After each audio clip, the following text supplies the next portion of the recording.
And certainly disappointing, Joe. The Rangers certainly hoped for better.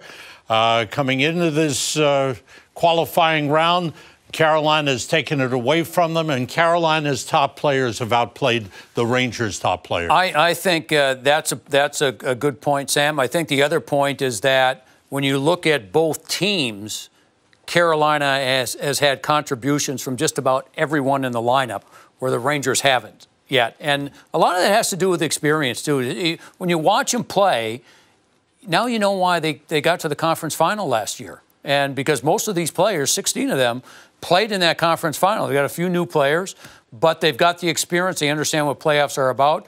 The Rangers, even though their young players have been some of their better players, are still kind of going through that process. Yeah, a lot of young players. Rangers have played 6 players 22 years old or younger. 9 players, as John Giannone mentioned, are making their playoff debut, and it'll be 10 with when Brendan Lemieux comes into the lineup tomorrow night. So, yeah, a lot of youth. But some of the youngsters have been noticeable for the Rangers. I think some of the youngsters have been their better players, to tell you the truth, Sam, because they've got, and that's what we wondered going in.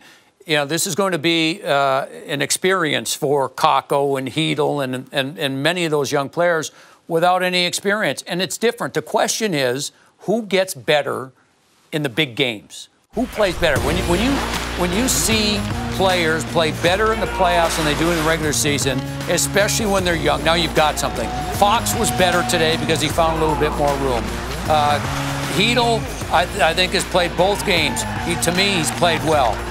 Gauthier, who didn't play much in the third period, might have been injured, but at least he's shown some things in game number 1 and even the start of game number 2. Kaapo Kakko, I think, he's showing me he's going to be a star.